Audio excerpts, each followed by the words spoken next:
Ghost Camp, a Goosebumps classic by R.L. Stine.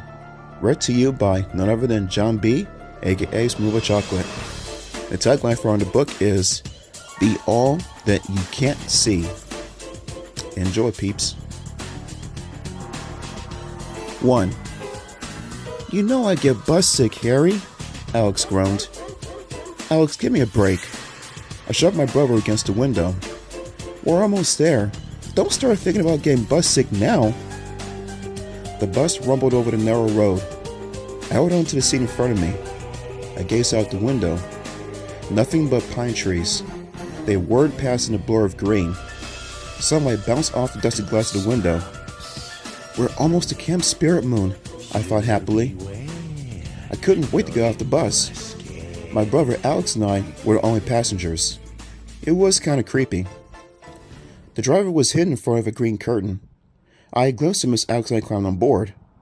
He had a nice smile, a great suntan, curly blonde hair, and a silver earring in one ear.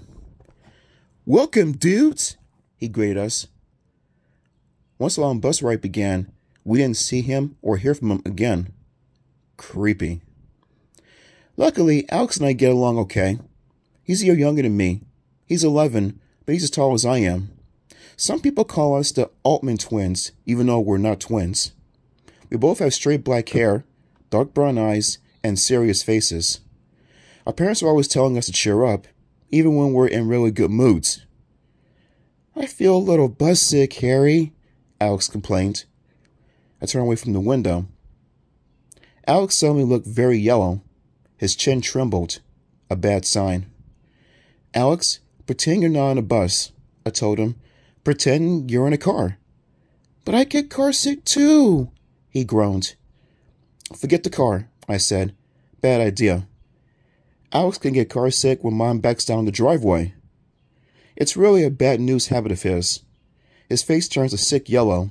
He starts to shake, and then it gets kind of messy. "You've got to hold on," I told him. "We'll be at camp soon, and then you'll be fine." He swallowed hard. The bus bounced over a deep hole in the road. Alex and I bounced with it.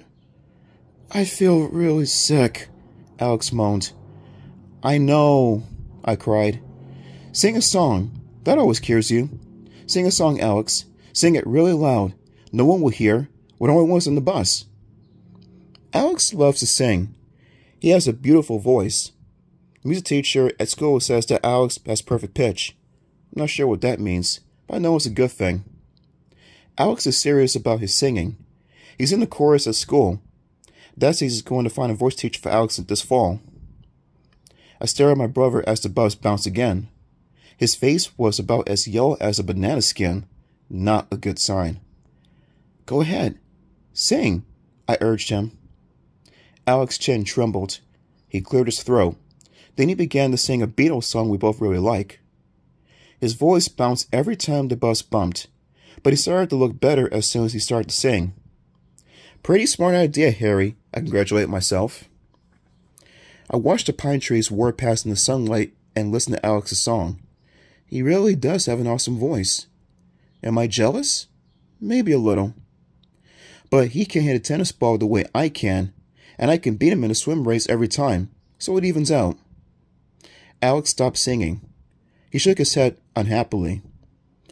"I wish Mom and Dad signed me out for music camp," he sighed. "Alex, the summer's half over," I reminded him. "How many times do we have to go over this? Mom and Dad waited too long. It was too late." "I know," Alex said, frowning. "But I wish Camp Spirit Moon was the only camp we could get into that was late in the summer," I said. "Hey, look!" I spotted 2 deer outside the window, a tall one and a little baby one. They were just standing there, staring at the bus as it sped by. "Yeah, cool. Deer," Alex muttered. He rolled his eyes. "Hey, line up," I told him. My brother is so moody. Sometimes I just want to shake him. "Camp Spirit Moon may be the coolest camp on Earth," I said. "Or it may be a dump," Alex replied. He picked at some stuff that poked up from a hole in the bus seat. "The music camp is so great," he sighed. "They put on 2 musicals each summer. That would have been so awesome." "Alex, forget about it," I told him. Let's enjoy Camp Spirit Moon. We only have a few weeks. The bus suddenly screeched to a stop. Startled, I bounced forward, then back. I turned to the window, expecting to see a camp out there, but all I could see were pine trees, and more pine trees. Camp Spirit Moon, everybody out, the driver called. Everybody? It was just Alex and me. The driver poked his blond head out from behind the curtain. He grinned at us. How was the ride, dudes? He asked.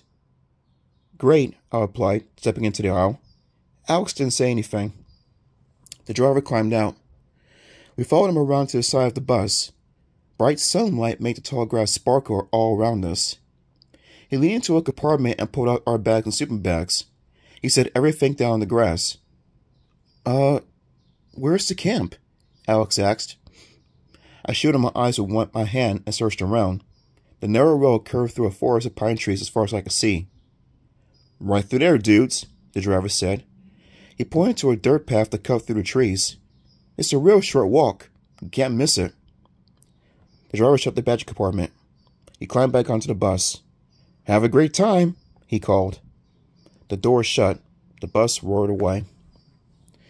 Alex and I squinted through the bright sunlight at the dirt path.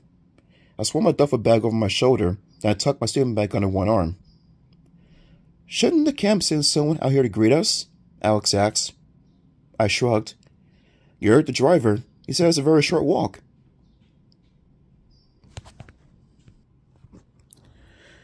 But still, Alex argued, shouldn't they send a counselor to meet us out here on the road? It's not the first day of camp, I reminded him. It's the middle of summer. Stop complaining about everything, Alex. Pick up your stuff and let's get going. It's hot out here. Sometimes I just had to be a big brother and order him around. Otherwise, we won't get anywhere. He picked up his stuff, and I led the way to the path. Our sneakers crunched over the dry red dirt as we made our way through trees. The driver hadn't lied. We walked only 2 or 3 minutes when we came to a small grassy clearing. A wooden sign with red painted letters proclaimed Camp Spirit Moon. An arrow pointed to the right. See? We're here, I declared cheerfully. We followed a short path up a low-sloping hill. 2 brown rabbits scurried past, nearly in front of our feet. Red and yellow wildflowers swayed along the side of the hill. When we reached the top, we could see the camp. It was like a real camp, I exclaimed. I could see rows of little white cabins stretching in front of a round blue lake. Several canoes were tied to a wooden dock that stuck out in the lake. A large stone building stood off to the side, probably the mess hall or the meeting lodge. A round dirt area near the woods had benches around it, for campfires, I guess. Hey, Harry, they have a baseball diamond and a soccer field, Alex said, pointing. Excellent, I cried. I saw a row of round red and white targets at the edge of the trees. Wow, they have archery too, I told Alex. I love archery. I'm pretty good at it. I shifted a heavy duffel bag on my shoulder. We started down the hill to the camp.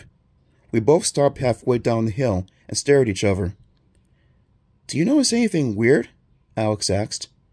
I nodded. Yeah, I do. I noticed something very weird. Something that made my throat tighten and my stomach suddenly feel heavy with dread. The camp was empty. No one there.